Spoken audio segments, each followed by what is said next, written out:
Bom dia a todos. Obrigado pela participação na nossa reunião do primeiro trimestre de 2022. Estou em conjunto com a equipe de gestão para responder eventuais dúvidas que vocês tenham. A gente começa aqui, como sempre, falando do nosso fundo. Os termos, principalmente do fundo, não se alteraram. A gente tem todos os benefícios que um FIPE para as pessoas físicas, isenção de R, tanto nos rendimentos quanto no ganho de capital. A nossa taxa de administração também permanece 1,3, e a gente sempre gosta de destacar nos últimos meses, né, principalmente desde o início, a gente já distribuiu mais de R$ 25 por cota. Nosso número de cotistas hoje também ultrapassa aí mais de 4.300, e a gente continua focado no setor elétrico, embora o fundo possa fazer investimentos aqui também em demais setores que são abarcados na Lei 11.478 dos FIPs e ES.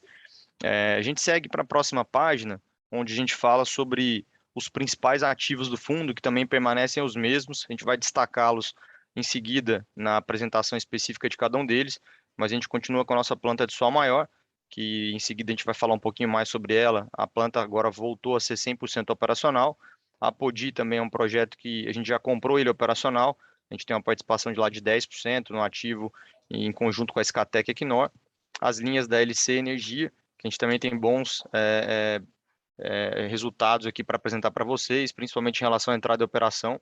A RT1Z, um projeto também que a gente já está operacional desde o ano passado, e a Camptiba, que é um projeto que a gente tem uma dívida mezanino, também operacional desde o ano passado, com bom desempenho operacional desde sua entrada em operação. Aqui a gente também mostra nesse slide, né, acho que a concentração que o fundo tem em cada um dos ativos. Então, hoje a gente tem uma concentração maior no setor elétrico, especialmente em transmissão. Então, os últimos três ativos aqui, que são ativos de transmissão, LC, Arteon e Camptiba, somam aproximadamente aqui 75% do fundo, e esses três ativos, então, eles estão muito próximos de entrar em operação, faltando somente uma linha da LC, que a gente acredita que nas próximas semanas vai entrar em operação. Em seguida, na próxima página, a gente traz um pouco aquela análise de sensibilidade, que é a entrada de cada um dos cotistas, né, dependendo do preço de cota, e qual que esse retorno apresenta vis-à-vis aí o preço da cota. Então, hoje a gente tem um valor aqui de tela próximo a R$ 76, então a gente está apresentando aqui para esses novos cotistas uma oportunidade de compra e retorno por volta de IPCA mais 12, e a gente também tem aqui as análises que mostram os outros cotistas que entraram, mesmo na cota a R$ 100, o retorno implícito é IPCA mais 8,5, que é um bom retorno, uma vez que é um retorno líquido, né, de impostos. A gente grossapasse esse retorno seria próximo de IPCA mais 10 antes de aplicar os impostos, né. A cota patrimonial ela é hoje R$ 97,87. Mais uma vez, a cota mercado está um pouco diferente desse fechamento aqui do final de 31 de março, ela está mais próxima de 76, e a gente tem esses últimos rendimentos aqui dos últimos 12 meses, que são R$ 11,54, e a gente tem a expectativa de pagar ao longo de 2022 R$ 12 por cota, lembrando que nós já distribuímos R$ 4,14, e que essas distribuições estão sendo feitas desde o ano passado trimestralmente, né? No primeiro trimestre a gente teve um dividendo extraordinário em fevereiro, foi relativo ao pré-pagamento da debênture da Atom, e a gente teve no final de março, como previsto, o pagamento, né, dos rendimentos. Agora, no final do mês que vem, de junho, a gente também vai anunciar novos rendimentos, setembro, dezembro, e assim sucessivamente. A gente consegue manter agora essa recorrência trimestral. Acho que a gente passa para a próxima página, na carta do gestor, onde apresentamos aqui os principais eventos, alguns eventos subsequentes. Na última reunião, a gente já tinha mostrado como evento subsequente o pré-pagamento de Atom, mas relembrando, essa foi a transação que, em fevereiro, ensejou no R$ 1,51, R$ 1,51 por cota.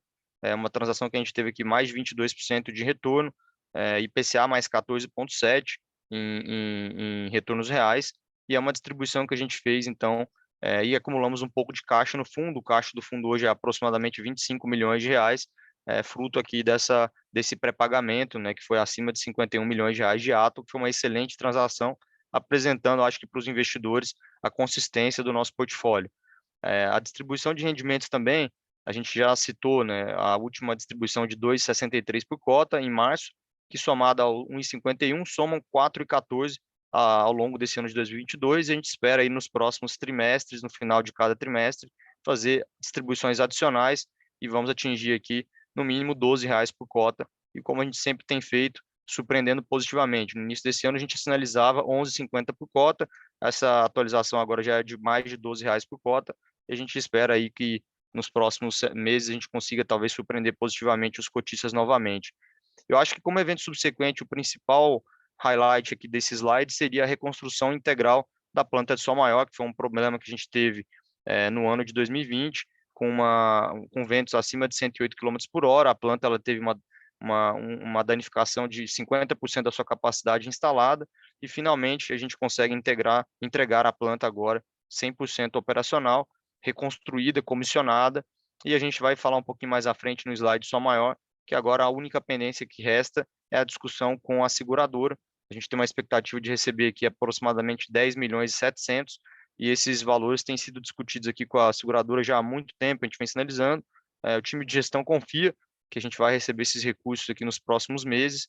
Acreditamos, inclusive, que no próximo mês a gente consiga receber parcialmente esses recursos que já foram sinalizados pela seguradora como incontroversos, né? Parte desses recursos vão ser pagos e aí uma outra parte ainda vai ficar em discussão, que o nosso pleito total é aproximadamente 12 milhões. Então a gente já tem hoje reconhecido aproximadamente 10.700, que é um excelente valor, o aproximado aqui para repagar todos os custos que a gente teve para a reconstrução da planta, né? Os custos totais foram de 12 milhões, mas os 10.700 já seriam de bom grado, até porque a empresa fez um empréstimo de curto prazo para não parar a obra, e a gente espera então receber esse valor aqui ao longo do mês de junho. Acho que a gente segue aqui justamente falando sobre Sol Maior. No próximo slide, vamos gastar um tempinho aqui nesse primeiro, mas no próximo slide vocês vão olhar que a performance continua um pouco abaixo, dado o incidente que a gente teve, mas que nos próximos meses a gente já começa a mostrar, a apresentar esses valores um pouco acima e mais próximo, inclusive, da expectativa que a gente tem, que é essa geração de 1,3 mega médio mensal, que hoje está aproximadamente aqui um pouquinho mais da metade, mas justamente depois da entrada em operação do remanescente da planta, a gente deve conseguir entregar próximo à expectativa ou inclusive acima. Mas relembrando Sol Maior, eu acabei avançando aqui para o slide, é uma planta que tem 6,12 megapico, que está no estado do Tocantins, né, próximo ali do município entre Miracema e Miranorte. É uma planta que vendeu energia no leilão de 2014, o preço atualizado do PPA do contrato é R$ 398 o megawatt-hora, são preços que hoje não existem mais, são preços que foram realmente bem oportunísticos e o nosso projeto, embora tenha tido esse problema, a gente acredita que o seguro vai cobrir o nosso pedido e a gente vai voltar a ter uma boa rentabilidade, dado os preços de PPAs elevados. Lembrando que a gente tem uma exposição nesse projeto de dívida, uma debênture não conversível de 17 milhões de reais, que foi o saldo investido originalmente, né, que tem uma remuneração de IPCA mais 8, e a gente também tem a exposição em ações ordinárias, aproximadamente 95% do equity da planta é nosso, que foi um investimento de 8 milhões de reais. Então, que totaliza aqui 25 milhões de reais de investimento original na Sol Maior. Eu acho que aqui a gente conclui a parte importante que a gente tinha, né? Já falamos um pouquinho da performance financeira que está abaixo, mas que a gente acredita que nos próximos meses ela vai se recuperar devido à entrada em operação agora integral da planta novamente. Seguindo para a próxima página, em RT1Z, a gente também tem boas atualizações, acho que principalmente relacionado aos desembolsos de BNB. Então, relembrando, a gente tem aqui uma exposição de 135 milhões e 600 nessa empresa, é uma empresa de transmissão, com 3 projetos de transmissão, todos os 3 projetos 100% operacionais, faltando somente no projeto de Caxias, que fica aqui em RT12, RT1Z2, a TLD, né, o termo de liberação definitivo, que a gente aguarda para os próximos dias, sendo que todos os outros projetos já têm o TLD. Né? A gente conseguiria incrementar um pouquinho mais essa RAP aqui, que hoje está mensalmente por volta dos 3 milhões e meio, com o remanescente de 10% que falta lá em Caxias após a liberação do TLD. E como eu disse, né, o projeto também ele tem hoje somente 1 milhão e 600 para ser desembolsado no BNB, então a gente tem aqui obtido 100% do nosso pleito perante o BNB de desembolsos de dívida, faltando somente 1 milhão e 600, e que muito em breve a gente acredita aí nos próximos 2 meses a gente vai ter integralmente esse valor desembolsado, e uma vez também o TLD que eu comentei de Caxias sendo liberado, a gente tem a conversão da última série de 16 milhões e meio, e que vai nos dar uma participação de 76% no ativo. Né? Hoje nossa participação é um pouco inferior a essa, mas lembrando que a gente tem exposição já de equity de aproximadamente 73%, e a gente tem mais 16 milhões e meio a serem convertidos, que nos levarão a essa participação de 76% após a conversibilidade. Lembrando que essa conversibilidade se dará mediante a liberação do TLD de Caxias. Mas a gente já vê aqui uma empresa muito saudável, uma empresa operacional, com uma receita próxima a 3 milhões e meio mensal, e entrando nessa fase agora de otimização de custos, né? A gente sempre buscando aqui melhores estruturas de capital, melhores prestadores de serviços, sempre tentando trazer mais rentabilidade e margem EBITDA para o negócio. Então, acho que a principal atualização de RT1 era essa de BNB e dos ativos que estão pendentes aqui, o TLD, que é somente Caxias, né? A gente já trouxe essa última página de Atom na última reunião, mas eu acho que vale sempre destacar que é um projeto que a gente recebeu pré-pagamento, né? Então, a Atom foi uma companhia que a gente fez um desembolso de 40 milhões de reais. Ao longo do período que o projeto ficou na nossa carteira, a gente recebeu quase 12 milhões de reais de juros e o valor de quitação foi de 51 milhões 564. Então, se a gente somar essas duas linhas, a gente recebeu mais de 63 milhões de reais em um projeto que nós desembolsamos o capital de 40 milhões para o fundo. Isso acho que mostra que, mais uma vez, a resiliência e a performance que os nossos ativos têm, mesmo a cota hoje precificada com bastante desconto, a gente sempre vem reforçando que vendas pontuais de forma estratégica podem acontecer, como exemplo aqui de Atom, e podemos fazer reciclagem de capital e pagamento de juros, né, de rendimentos extraordinários, como foi feito também no mês de fevereiro. Então, a gente teve aqui um retorno de 22,5% nominal e PCA mais 15, o que deu 1,6 vezes o valor investido de 40 milhões, uma vez que a gente recebeu 63 milhões de reais na quitação desse projeto. Então, acho que isso aqui foi um highlight importante também do trimestre, que a gente já tinha comentado no call de resultados lá em março, mas sempre bom lembrar que esse foi um ativo que a gente recebeu aqui bastante retorno e criou alfa aqui para os nossos investidores. O ativo de LC, eu acho que vale também destacar o avanço que o projeto teve, lembrando que aqui também a gente tem participação de debêntures conversíveis e de debêntures simples, né, que foram usados aqui para financiar os projetos, né, financiar as SPS, enquanto os empréstimos não saíam, os empréstimos de longo prazo. Então, o que é a LC Energia? São 3 SPS, a SPE de Colinas, que já está operacional desde junho do ano passado, que fica no Tocantins. Simões, que é uma SPE que agora entrou também em operação e comissionamento, a gente aguarda agora o TLD, né, o termo de liberação, desculpa, o TLT já foi liberado, que é o termo de liberação de testes, e a gente espera o provisório, né, o TLP, para posteriormente a gente ter o TLD, que é o definitivo. Mas a gente já tem a entrada em operação de Simões para os próximos dias e início de receita.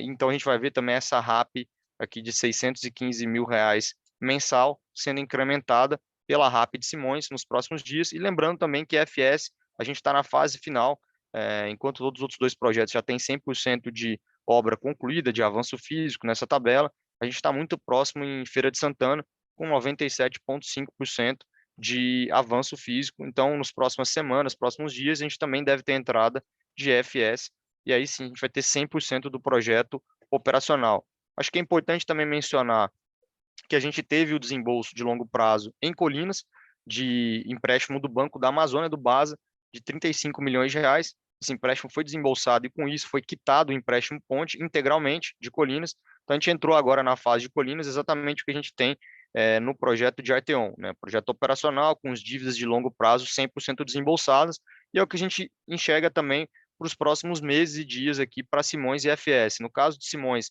a gente tem também boas notícias, além do projeto estar 100% operacional, a gente teve já a liberação parcial de 90% da dívida do BNB. Com isso, a gente teve a quitação de a parcela mais relevante dos pontos, ainda tem um ponte remanescente de 16 milhões de reais em Simões, mas que também nos próximos dias e meses a gente aguarda a liberação do remanescente e assim a gente vai ter a quitação do ponte. E Feira de Santana a gente também teve a fiança bancária emitida, a gente aguarda que nos próximos dias a liberação também do empréstimo de FS do BNB. Com isso também a gente vai ter mais ou menos 60 milhões de reais desembolsados de BNB e vai ter a quitação integral do ponte, que é um ponte de 59 milhões de reais. Então a gente enxerga aqui muito próximo da entrada em operação integral do projeto e liberação das dívidas de longo prazo, uma vez que as fianças bancárias já foram assinadas, né, que era um milestone importante também para esse projeto. A gente continua então aqui com a nossa exposição dentro do projeto, né, de duas séries conversíveis, né, originalmente era 55 milhões de reais, a gente aumentou essa exposição para 50 milhões de reais, que nada mais foi que uma subida do ponte, né, para holding, e a gente tem aqui aguardando a entrada da operação para ter a nossa série convertida e ter 63% de participação nesse projeto e a quitação desse ponte que também foi feito em cima na holding, né, de aproximadamente 50 milhões de reais. Então, é um projeto que a gente está bastante confortável também do ponto de vista operacional, do ponto de vista financeiro, e a gente encontra aqui nos próximos dias a entrada da operação e quitação dos empréstimos pontes e desembolso de longo prazo.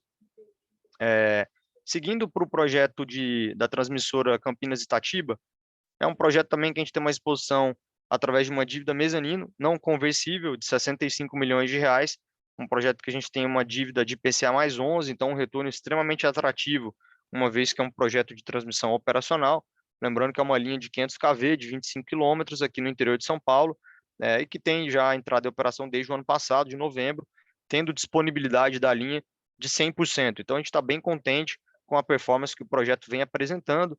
A gente tem uma receita anual permitida aqui de aproximadamente 22 milhões de reais, o que dá mensalmente quase 1 milhão e 700 de receita, de forma bastante estável, e a gente acha que isso aqui é um marco importante também para o fundo.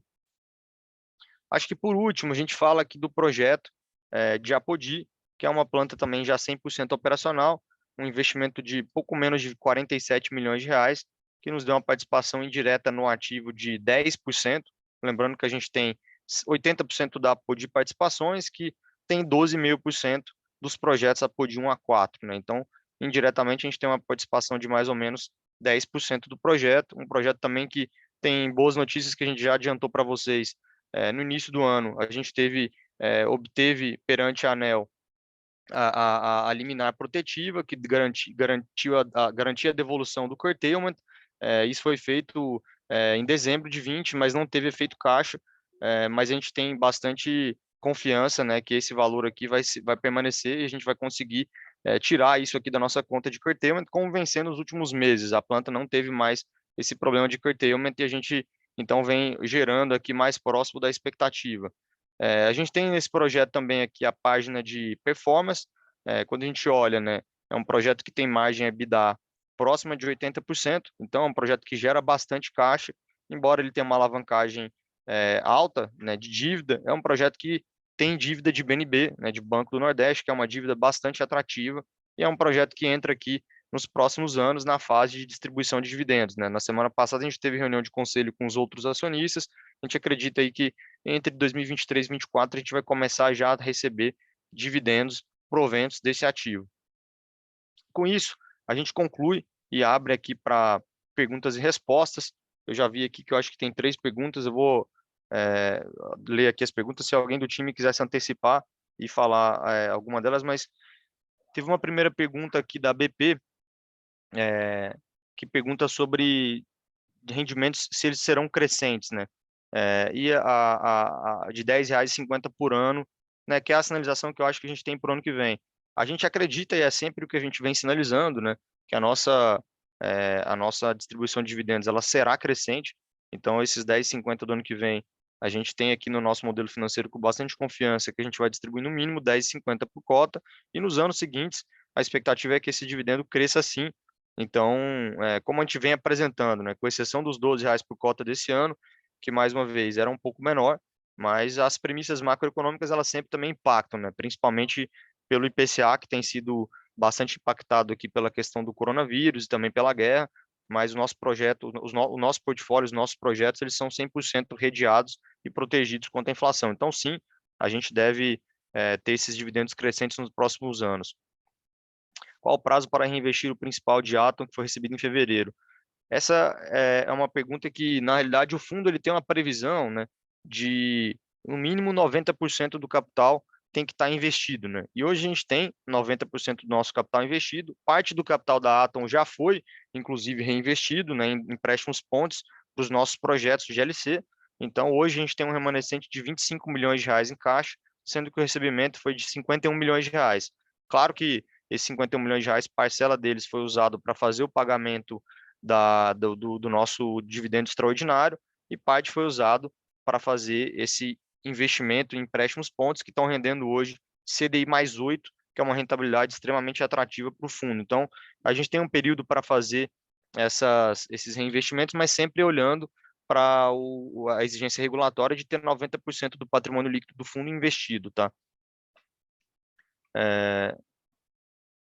O BP repetiu a pergunta, pois caiu na internet, não sei se a outra foi encaminhada. Os rendimentos serão sempre progressivos ao longo ou terá algum período que o pagamento da dívida será maior e poderá pagar menos 10,50 não ocorrendo sinistro?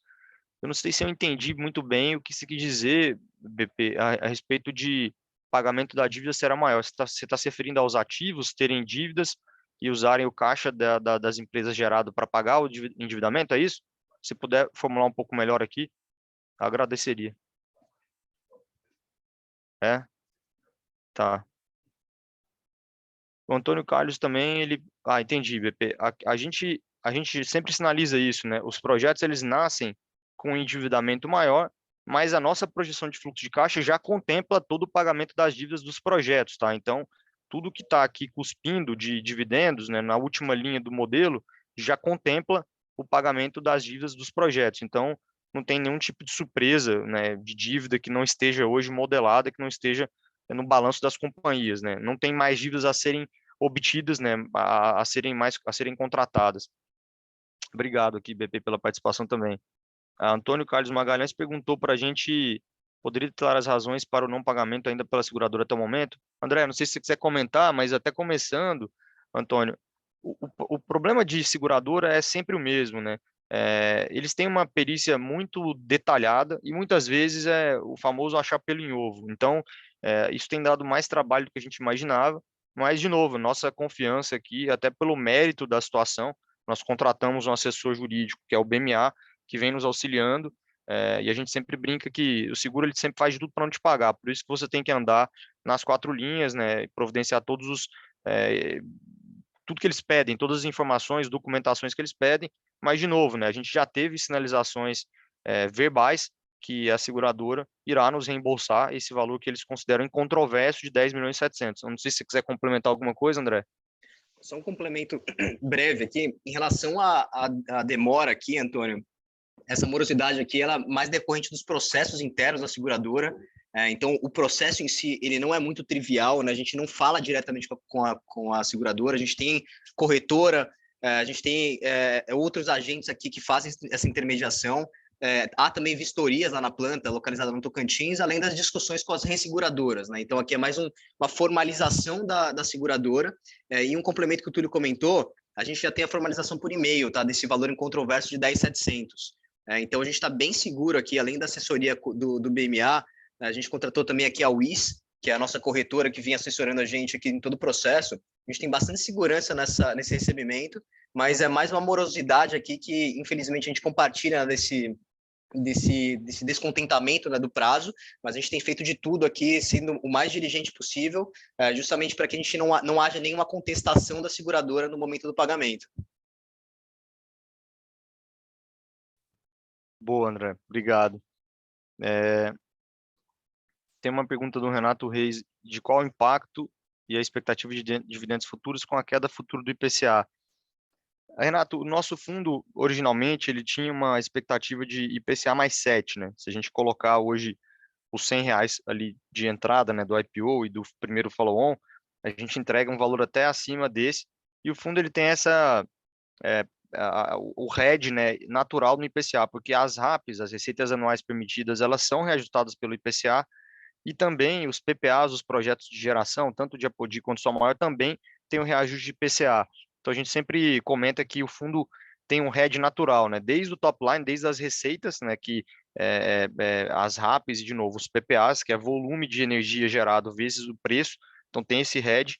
E a gente também tem as dívidas, né? Dos projetos todos indexados a IPCA+, tanto as dívidas de BNB e de Basa, quanto as debêntures de infraestrutura, são todas a IPCA+. Então, o fundo ele tem um hedge natural, obviamente que os custos, algumas vezes você tem algum pick-up, né, de GPM, né, para pessoal, etc., mas a gente vem controlando isso e a expectativa aqui é que o nosso fundo sempre acompanhe, né, e tenha o retorno real mínimo que a gente sinalizou para quem entrou lá no IPO que hoje já é acima do IPCA mais 7, tá? Então, mesmo com a queda futura do IPCA, a gente espera, né, pagar aqui o IPCA mais 12 para quem compra a cota hoje. Obviamente que esse IPCA mais 12 ele é um valor de TI, né, de taxa interna de retorno, não é de dividend yield, mas enfim, né, o nosso fundo ele tem esse hedge natural, mesmo com a queda do IPCA, os dividendos eles vão se manter do ponto de vista real aqui com essa taxa, tá bom? O Geraldo ele questiona um pouco sobre o deságio total das cotas. Geraldo, a gente sempre sabe que esse é um ponto que incomoda, né? E a gente faz o máximo aqui de esforço para ter transparência, para conversar com o mercado. Acho que tem acontecido muita volatilidade, né? O cenário macro não vem ajudando, de novo, né? A questão de guerra, a questão de coronavírus e as taxas de juros que subiram muito. Então, desde que as cotas elas caíram aí para baixo de R$ 80, elas não voltaram. E o fundo tem os mesmos fundamentos. As empresas elas têm solidez, elas têm robustez financeira, mas é mais uma questão mesmo de microeconomia, né, de maior pressão de venda e menor demanda, embora a gente sempre tente gerar essa pressão de compra, inclusive utilizando aqui mecanismos para reduzir essas quedas através do market maker, mas que nem sempre o market maker consegue segurar se tem uma venda muito forte, né? Uma vez que o fundo tem uma negociação diária de cerca de R$ 500 mil por dia, se eventualmente aparece algum cotista que tem uma posição muito grande, querendo vender mais do que essa negociação média, isso aqui afeta o preço da cota e a cota acaba caindo, tá? Mas é um ponto sempre difícil para a gente justificar, porque não tem uma ciência exata por trás, são algumas razões, tá? E aí o Geraldo continuou perguntando sobre aumento do valor dos rendimentos de no mínimo IPCA no período anterior. Eu acho que eu acabei de comentar, Geraldo, se ainda tiver ficado alguma dúvida, pode depois fazer aqui uma réplica, mas eu acho que a gente comentou um pouco a respeito sobre os rendimentos e o IPCA, né? O Antônio perguntou se seria possível fazer uma projeção de pagamento de rendimentos para 2023, 24 e 25, adotando o IPCA de mercado. Acredito que seria interessante. Obrigado, Antônio. A gente já fez, já sinalizou para vocês que a gente vai fazer um modelo financeiro, uma vez que todos os projetos tenham entrado em operação e tenham recebido os desembolsos de todas as dívidas, né? Porque vai ficar mais fácil para fazer essa conta de retorno, tá? Mas a gente vai sim, a gente tem sempre feito 2 anos adiante, né? Então esse ano a gente tem R$ 12, o ano que vem a gente tem 10,50, a gente tem sempre sinalizado do ano corrente e do próximo ano, mas com o modelo financeiro vocês vão conseguir visualizar a geração de caixa dos projetos e, consequentemente, os dividendos também, tá? Quando são aplicados reajustes de IPCA e quando são contabilizadas nas investidas e repassadas ao fundo? Quer falar aqui, Thomas e André?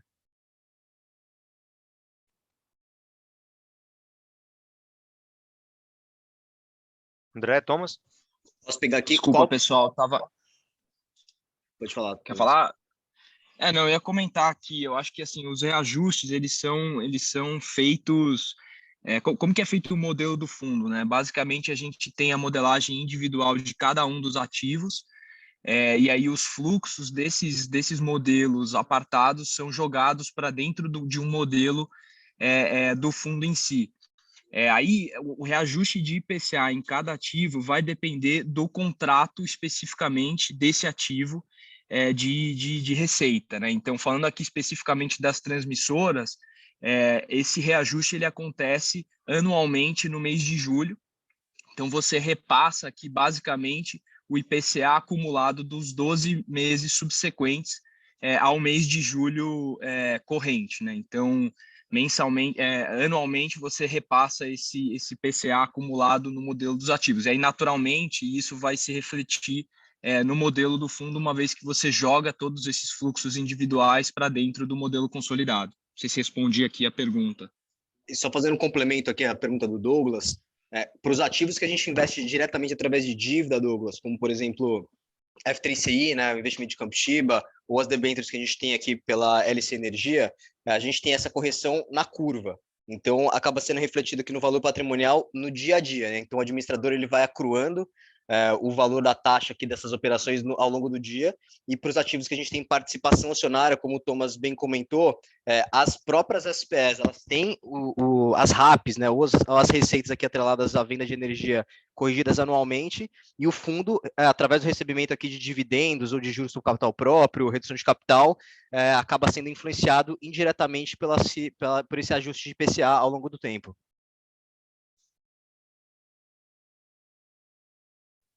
Valeu, André. Valeu, Thomas. O Antônio perguntou sobre se o fundo voltará a fazer novas emissões acima de valor patrimonial ou com alternativas com tiro acima de taxa de preço de mercado atual. Poderia confirmar esse ponto? Exatamente, Antônio.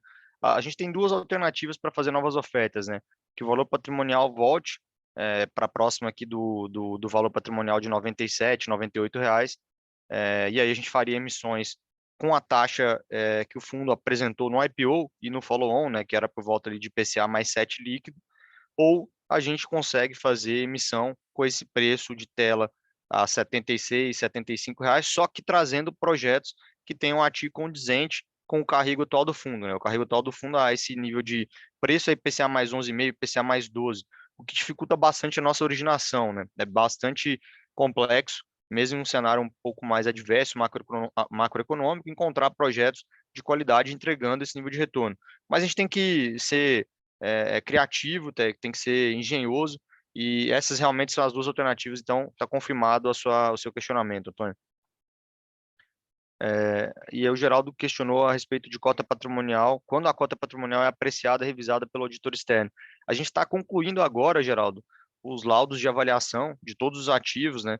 Agora no final do mês de maio, junho, a gente vai ter as demonstrações financeiras dos ativos e também os laudistas, né, que a gente contratou atórios, fazendo a reavaliação de todos eles. Então a gente vai ter essa cota apreciada, revisada aqui pelo auditor nas próximas semanas, tá?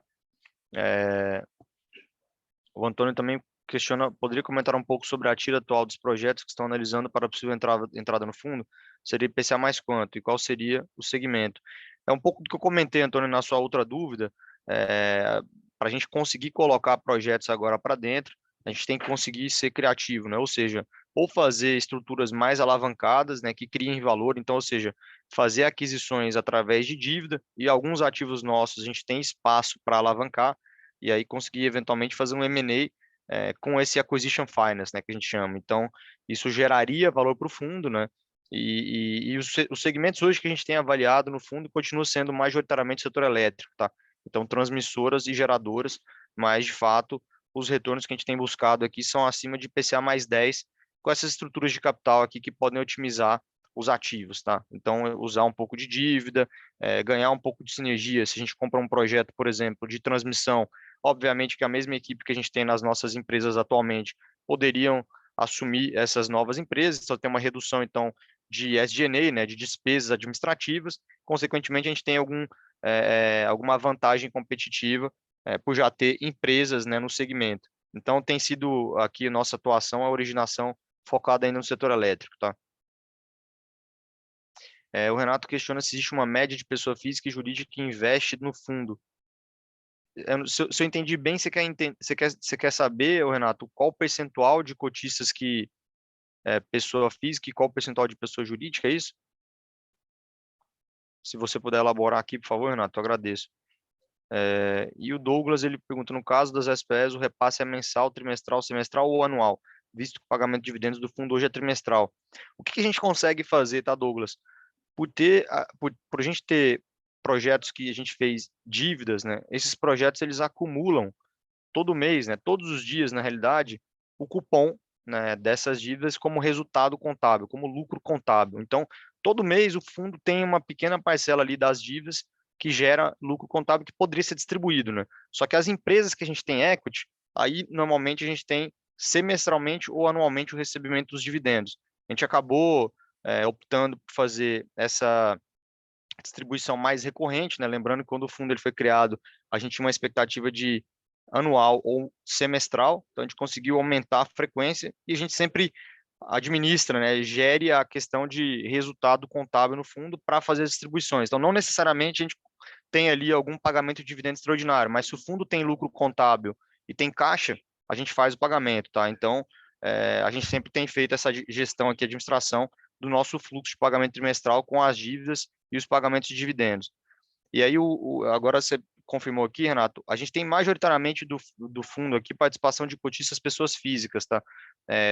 Praticamente 99% do fundo, né? Me passaram o número aqui, 98,7% do fundo pessoas físicas, são pessoas físicas, tá? Investidoras. O Geraldo perguntou como os ativos da carteira são concessões, aonde o valor final de livros é zero. Pergunta se o cálculo da TI considera essa premissa. No caso, as debêntures consideram o valor de pagamento do principal. Pergunta é óbvia, mas melhor fazer. Não, é isso mesmo, tá, Geraldo? E sempre bom não ficar com a dúvida. O valor residual das concessões, a gente modela ele como zero, né? Até porque, no caso das transmissoras, o bem ele é revertido para a União depois dos 30 anos de prazo de concessão.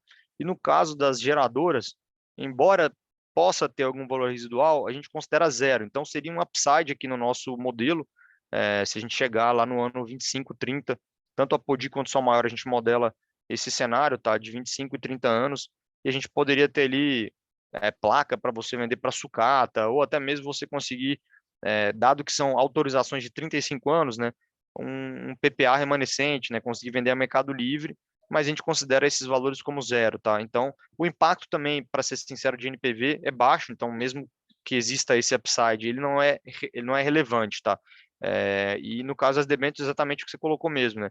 O valor ele vai sendo repago, então quando chega no último dia, lá na última amortização, ele é zero, ele tende a zero, né? Quando as debêntures começam a devolver o principal, o que ainda não ocorre, tá, Geraldo? A gente ainda não tem recebimento de principal nas nossas debêntures que estão aqui no XPE. E aí o Antônio pergunta se a indústria de FIPE estuda a possibilidade de mudança junto à CVM para a possibilidade de recompra de suas cotas com alguns FIIs e infra estão fazendo. A gente já considerou, Antônio, essa discussão ela está ocorrendo, né? Alguns FIIs e infra estão fazendo. A gente sempre tem essa discussão, né? O que é a melhor alternativa, né? A recompra de cotas, ou eventualmente reinvestimento, ou inclusive até devolução, né? A gente tem essas opções, né? Poderíamos também amortizar as cotas, né? Devolver o dinheiro para os cotistas vão ter o livre-arbítrio aí para fazer outros investimentos ou até mesmo reinvestir no fundo, né? Então, a princípio a gente estudou isso, e acho que foi você, né, Thomas, que olhou. Se você quiser comentar alguma coisa aqui para o Antônio.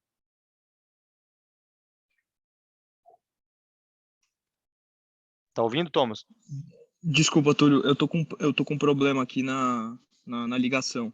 Qual que é a pergunta exatamente? A questão da recompra de cotas. A pergunta aqui do Antônio, não sei se está acompanhando a pergunta do Antônio, que você tinha feito aquele estudo, lembra? E existe a possibilidade de recompra de cotas, assim, não tem nenhum tipo de objeção a isso. Inclusive, a gente tem a possibilidade aqui de aplicar até 10% do patrimônio do fundo sem nenhuma restrição. Acho que isso não é uma assim, existe a possibilidade de se fazer essa operação. Boa. Obrigado aqui pelo elogio, Renato, da transparência.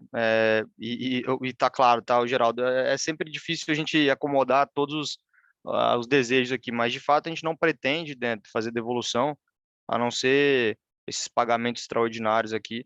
Então, realmente a gente espera que a gente consiga reinvestir com uma rentabilidade adequada aqui para vocês, tá? Mas mais uma vez, obrigado pelas perguntas, pessoal. A gente sempre está à disposição aqui pelo canal do RI.